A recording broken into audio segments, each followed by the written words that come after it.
Olá pessoal, como vocês estão? Tudo bem com vocês? Bom dia, boa tarde, boa noite. Não sei que horas vocês estão me assistindo, mas vamos aqui para a continuidade do nosso curso de Geografia, né, preparando para as nossas provas que estão por vir. Bom, hoje o nosso assunto será agricultura, né, como nós já discutimos. Preparei uma pequena apresentação aqui para discutirmos algumas coisas, para debatermos, e aí vamos problematizar alguns conceitos e também iremos trabalhar com algumas ideias que são bastante pertinentes. Bom, vou tirar aqui minha cara desse lugar e vamos começar falando um pouco sobre essa atividade que é talvez uma das mais importantes atividades da humanidade, né? Bom, então a gente vai ter aí um pequeno histórico, né, um breve histórico sobre o que é agricultura, né, e aí eu dou algumas pistas de onde ela surge, lembrando que eu estou utilizando o livrinho da Regina Araújo e do Demétrio Magnoli para sustentar essas ideias iniciais, né? Eu gosto sempre de frisar, né, quando trabalhamos as atividades econômicas, vocês já perceberam, localizá-las nos seus setores, né? E aí nós temos a agricultura sendo a atividade do setor primário, ela está ali casada, né, ou de certa forma pertencente ao mesmo grupo do extrativismo, né? E aí quando você tem essa atividade agropecuária, ela vai consistir no conjunto de técnicas produtivas voltadas para o controle do desenvolvimento das plantas e animais para consumo alimentar e industrial.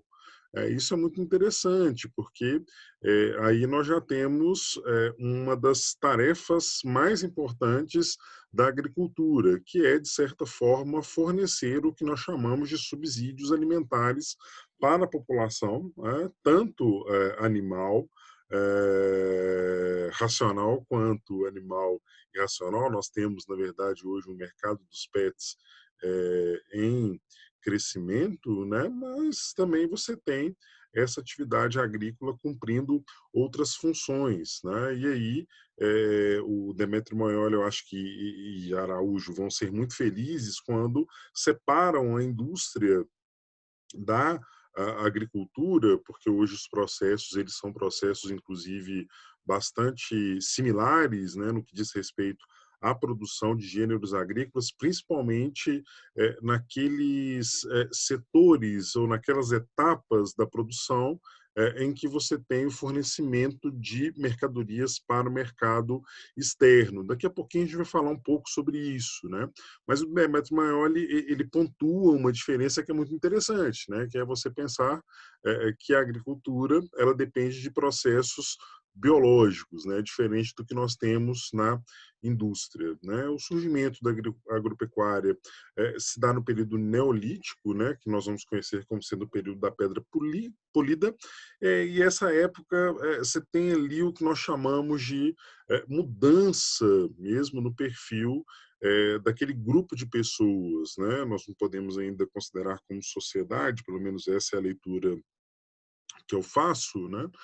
Mas aí a gente muda essa característica de sociedade nômade ou semi-nômade para essa sociedade que surge que será sedentária, né? Ela começa e passa a ser sedentária porque ela consegue produzir, ela consegue, na verdade, gerar os seus alimentos e ela não precisa ficar em busca, né, deles. Por isso que você tem essa mudança, né, no perfil da sociedade, né? Seus produtos não se restringem aos alimentos, como eu disse para vocês, né? Essa questão da agricultura hoje, ela tem uma cadeia, que é uma cadeia muito complexa, que não trabalha apenas com alimentos, né? Mas vamos aí para uma discussão que talvez seja uma das mais pertinentes, né? Que é considerarmos os tipos de agricultura, né? O como que essa agricultura ela se desenvolve. E aqui nós estamos falando sobre o destino da produção, né? Então você tem uma agricultura que eu chamo de subsistência. Essa agricultura ela é voltada para o sustento do próprio produtor, né, do próprio agricultor, e o excedente é comercializado com centros urbanos mais próximos, né? Você tem o que nós chamamos de dependência das características naturais, ou seja, você depende de um riacho, de um córrego para irrigação, e normalmente ela é praticada em pequenas propriedades agrícolas, né? A gente tem que tomar um cuidado muito grande porque alguns misturam a agricultura de subsistência com a agricultura familiar. A agricultura familiar ela já vai ter uma característica diferenciada, né? Ela já tem uma produção voltada para atender o mercado interno, né? Quando você está diante do seu bifão, né? Quando você está diante da sua mandioca, normalmente você está se alimentando daquilo que é produzido no mercado interno, né? Você tem uma redução da dependência dos fatores naturais, né? Essa redução acontece porque aqui na agricultura familiar nós já temos uma utilização de defensivos agrícolas, de insumos agrícolas e até mesmo de uma certa tecnologia. Ela será desenvolvida em pequenas e médias propriedades agrícolas, né? Essas médias elas não são nomeadas, né? Mas as pequenas propriedades agrícolas nós podemos considerar como sendo os minifúndios, né? E você tem a agricultura comercial, que também é o agronegócio, né? Também pode ser chamada de agronegócio. Vocês devem esbarrar, né, com essa frase clássica de uma grande rede de televisão, né? Agro é pop, agro é tech, agro é tudo, inclusive trabalho escravo, né? Isso não sou eu quem diz são os pesquisadores como o Leonardo Sakamoto, que é um cara que vem esmiuçando mesmo essa lógica da situação de trabalhos análogos à escravidão em fazendas onde há a prática da chamada agricultura comercial ou do agronegócio no Brasil. Vale a pena dar uma olhada lá no Sakamoto, né? Ele troca algumas ideias bastante interessantes sobre isso. Mas voltando aqui, quando nós falamos de agricultura comercial, nós estamos falando, na verdade, de uma agricultura que tem uma produção voltada para exportação, né? Então você vai lá nessas padarias grandes, famosas, né? Nesses bons supermercados e você vai se deparar com os produtos tipo exportação, que são produtos normalmente destinados ao mercado externo, né? Essa agricultura comercial, ela cumpre muito bem esse papel, né? Nós temos o uso intensivo de tecnologia, insumos e defensivos agrícolas. Esses caras, eles são os herdeiros da Revolução Verde. Essa Revolução Verde acontece na década de 1970 e ela é marcada pelo aumento da intensividade tecnológica na produção agrícola. O objetivo é o aumento da produtividade, ou seja, utilizar o mesmo pedaço de terra e produzir mais, né? Isso é possível a partir da adoção de medidas que diminuem a proliferação de pragas e, consequentemente, perdas significativas dessa produção, né? Não só isso, né? Nós temos também o que nós chamamos de introdução da tecnologia nas sementes, né? Quando você tem as sementes que são geneticamente modificadas, né? Os chamados transgênicos. Essa discussão já teve muito corpo no Brasil, mas nos últimos anos nós temos perdido essa discussão, até porque a discussão da produção agrícola tem se centrado muito na utilização de agrotóxicos, né? O Brasil é o maior consumidor de agrotóxicos do mundo, né? Dados dão conta de que algo em torno de 70% da produção de agrotóxicos do mundo para em território brasileiro, né? A gente precisa ver isso por dois ângulos. Primeiro, o ângulo da impossibilidade de produção em locais onde há umidade, onde há temperaturas muito elevadas, a proliferação de pragas é mais facilitada, né? E isso exige que determinadas ações sejam tomadas, né? E essas ações elas passam pela utilização desses defensivos agrícolas, né?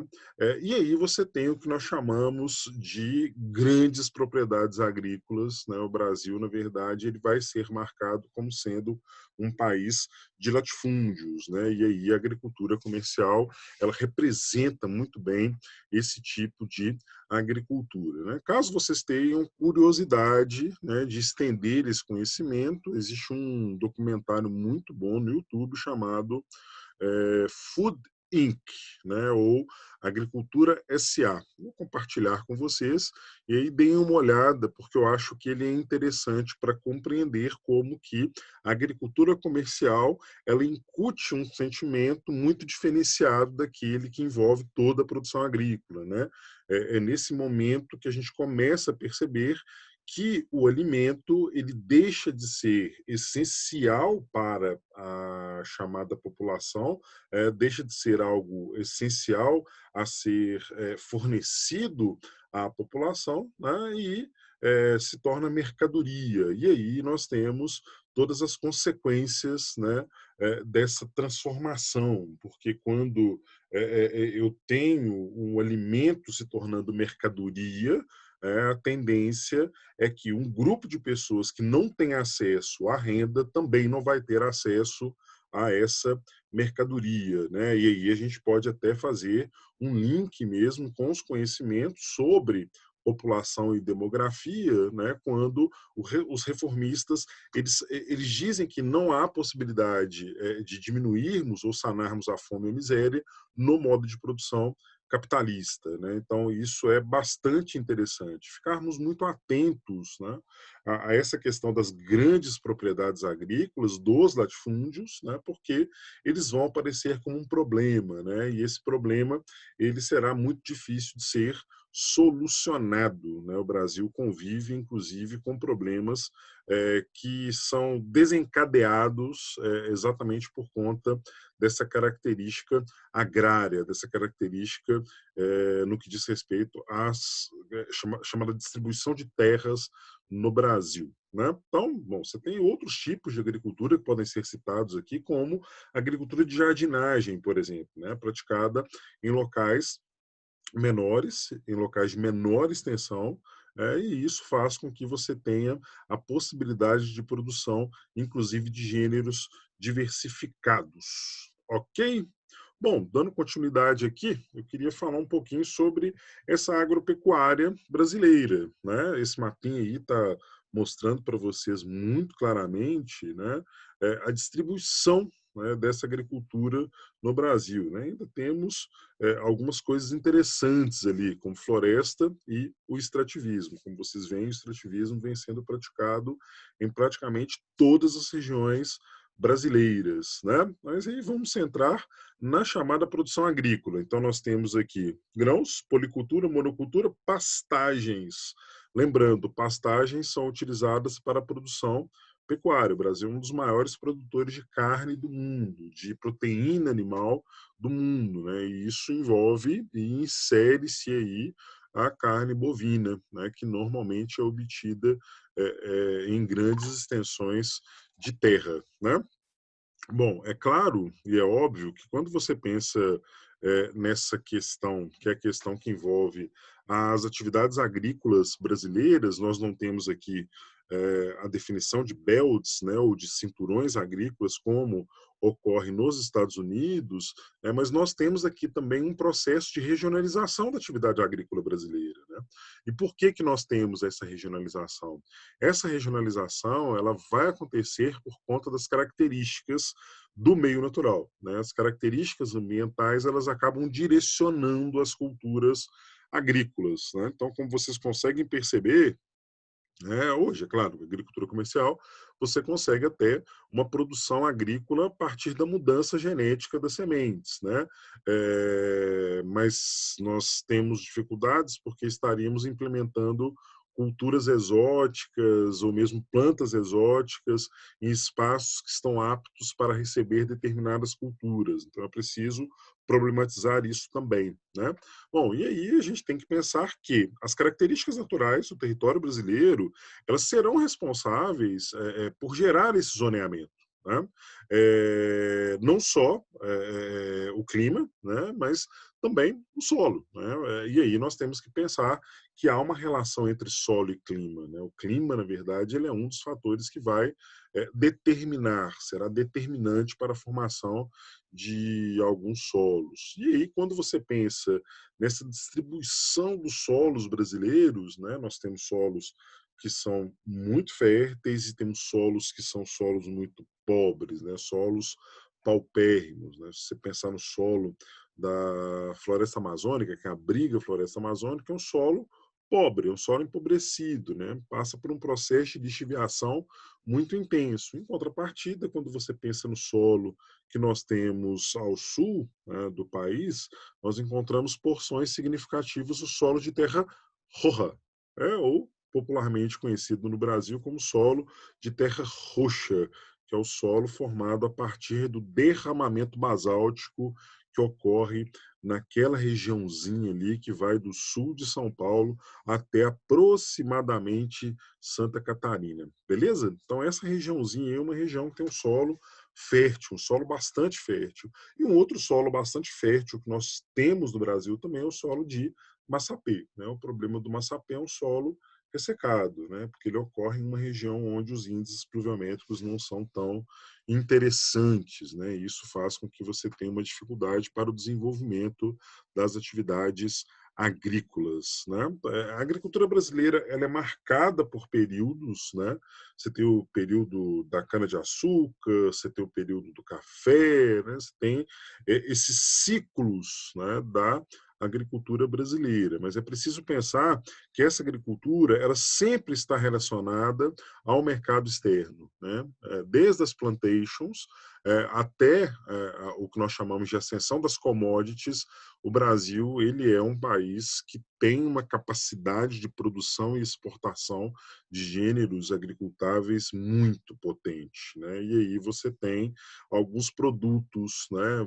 Colocando aqui a lista dos 10 mais, né? Dos top 10, você tem soja, cana-de-açúcar, proteína animal, café, laranja, milho, algodão e tabaco. Esses são os principais produtos agrícolas encontrados no Brasil, né? Muitos deles, inclusive, são exportados, né? E o Brasil ele vem tendo uma participação cada vez mais efetiva nessa produção agrícola internacional, exatamente por conta de alguns projetos que se desenvolveram ao longo das 2 últimas décadas no país, né? Programas como o Pronaf, programas como subsídio à produção agrícola, né? Programas como financiamento do agronegócio brasileiro, tudo isso fez com que o Brasil se firmasse como um dos maiores produtores agrícolas do mundo, né? O pessoal fala que o Brasil é o grande celeiro do mundo, mas não exatamente, né? Porque o Brasil não é um grande produtor de grãos, lembrando que o celeiro é o lugar onde os grãos são armazenados, tá? Então é por isso que eu não posso considerar o Brasil como sendo celeiro, apesar de sermos grandes produtores de soja, beleza? Bom, e aí nós temos um assunto que eu acho que é talvez um dos mais importantes, né? Ele é cobrado em diferentes concursos, ele é cobrado no Enem, ele é cobrado em concursos públicos, ele é cobrado em concursos militares, né? Essa questão da distribuição das terras no Brasil, né? Eu queria só que vocês prestassem bastante atenção neste dado aqui, que talvez seja um dos dados mais importantes, né? Nós temos no Brasil algo em torno de 5,6 milhões de propriedades agrícolas, né? 78 mil, né, dessas estão, na verdade, como é que eu posso dizer, nas mãos de grandes proprietários de terra. Né? Você vê que isso representa 1,4% da chamada quantidade de propriedades agrícolas, mas em contrapartida, essa galera acaba dominando 40% do território ou das áreas rurais totais no Brasil. Cara, isso é uma coisa muito doida, porque nós temos uma série de consequências, né? Desde os conflitos no campo, né, que aí você tem os povos indígenas representando aí, né, uma parcela desses que combatem no campo, né, pela permanência no espaço onde nasceram, né? Você tem, na verdade, um fluxo migratório muito grande do meio rural para as cidades, gerando um processo de urbanização caótico, né, como vai dizer o professor Milton Santos, né, e você tem, na verdade, essa substituição das culturas que servem a um determinado grupo de pessoas por culturas soberanas, né, no meio rural, que são as culturas voltadas para a produção agrícola destinada à exportação, traduzindo o agronegócio ou agricultura comercial. Beleza?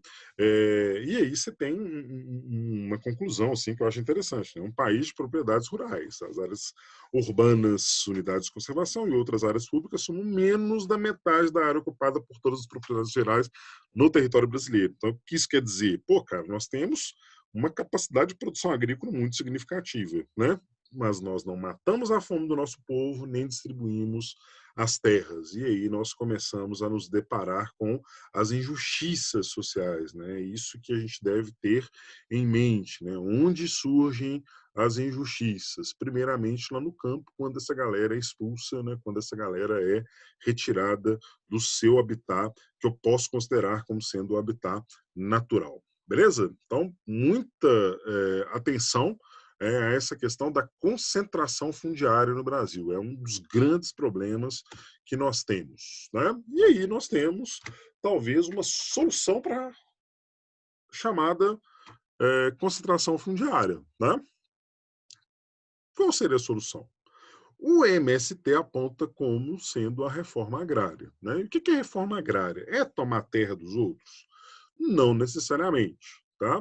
Até coloquei uma pergunta provocativa, né, no último tópico. Né? Reforma agrária, justiça no campo ou atentado às propriedades particulares? Bom, essas propriedades particulares elas devem cumprir uma função social. Caso não cumpram, podem passar pelo processo de desapropriação, tá? Inclusive terras urbanas. Isso está previsto lá na lei da cidade que foi aprovada pelo Fernando Henrique Cardoso lá no iniciozinho do século XXI. Tá? Então, essa questão da terra ela deve cumprir uma função social e é isso que os movimentos sociais, né, do campesinato acabam defendendo. Né? É preciso, na verdade, que haja uma redistribuição das terras agrícolas, é preciso que haja uma redistribuição dos terrenos agrícolas, né? Porque as terras mais férteis,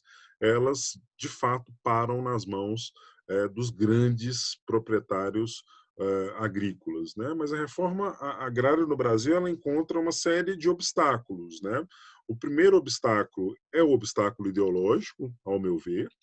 O segundo obstáculo é exatamente esbarrarmos numa bancada ruralista, né? Você tem lá hoje o que nós chamamos de bancada BBB, né? Que é a bancada do boi, da bala e da Bíblia. Essa bancada do boi, ela é a bancada representada pelos ruralistas, que são grandes latifundiários, grandes produtores agrícolas que se juntam, né, numa entidade chamada UDR, que é a União dos Ruralistas, né? E esses caras eles fazem frente, né, a essa tentativa de justiça social que é colocada como pauta do MST. A gente tem que ter um cuidado muito grande, né? É muito difícil falarmos do MST sem que haja uma referência ideológica. Sim, eles são ali, né? Eles estão no guarda-chuva da esquerda, né?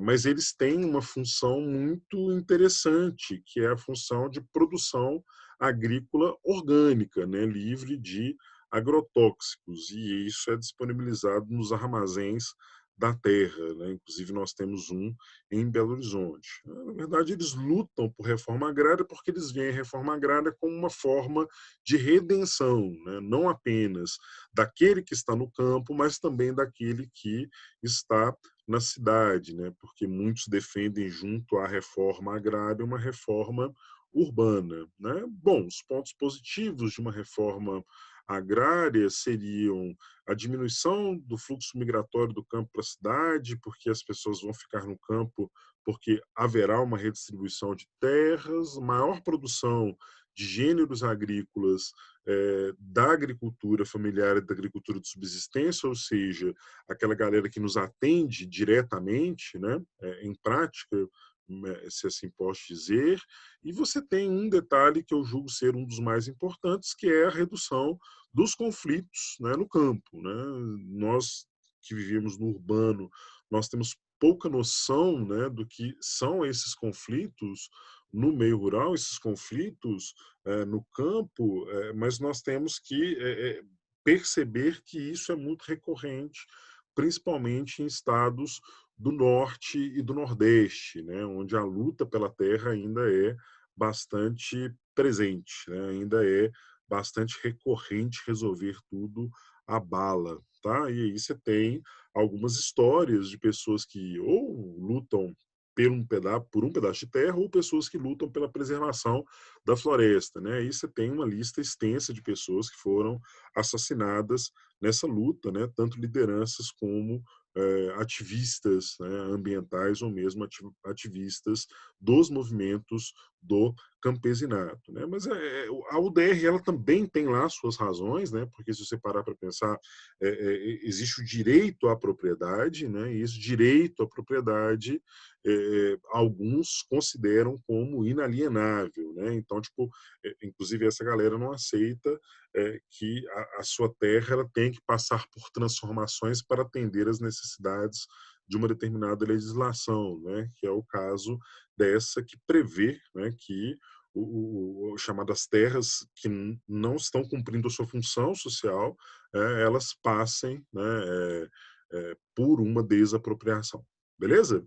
Bom, então aí a reforma agrária, na verdade, ela é um problema, tá? Muito se fala em reforma agrária no Brasil, mas não há, né? No Brasil nós temos assentamento de famílias, né? O projeto reforma agrária é muito mais complexo do que apenas pensarmos na redistribuição de espaços agrícolas, né? Envolve inclusive o fornecimento de como eu posso dizer, de tecnologia e mesmo capacidade de dinâmica, de infraestrutura para que você consiga produzir gêneros em uma determinada propriedade. Para a gente tipo, encerrar essa discussão sobre agricultura, né, eu queria lançar aqui para vocês umas ideias muito interessantes sobre os belts agrícolas, né, que são os cinturões agrícolas estadunidenses, né, que são os zoneamentos da produção agrícola. Isso aqui é muito interessante, né, porque são duas situações. Primeiro, as características ambientais e depois o próprio destino da produção, né? Então, aí você tem os chamados cinturões agrícolas ou belts, né, estadunidenses, né? Então, você vai ter o cinturão da pecuária, policultura, cinturão do trigo. Então, você tem, na verdade, esse zoneamento da produção agrícola. Por que que eu decidi falar dos Estados Unidos no final, né? Porque existe uma ideia meio que rondando, ou que ronda, na verdade, os conhecimentos sobre agricultura, é que nós, em partes, né, em alguma medida, nós achamos que a agricultura ela está ligada aos países subdesenvolvidos, né? Mas não, né? Os países desenvolvidos têm uma agricultura, inclusive, mais moderna do que a agricultura dos países subdesenvolvidos. E aí nós temos dois destaques. Eu coloquei aqui os belts, né, os cinturões agrícolas estadunidenses, porque eles são emblemáticos. Se tiverem a curiosidade de ver, Fudim, que vocês enxergarão isso de maneira mais clara, inclusive os pontos de resistência, mas você tem também na União Europeia uma capacidade de produção agrícola muito significativa, né? O que justifica isso, Tiago? Bom, primeiro o desenvolvimento econômico, né? E esse desenvolvimento econômico, em grande medida, ele é dado pelo desenvolvimento industrial. E esse esse desenvolvimento industrial faz com que as chamadas atividades econômicas, dentre elas a agricultura, acabe absorvendo essa infraestrutura, essa tecnologia, e aí você tem a possibilidade de produção agrícola em escalas bastante significativas. Beleza, pessoal? Bom, muito obrigado aí por terem assistido até o final essa aula. Ficamos por aqui. Até a nossa próxima conversa. Valeu, Inter!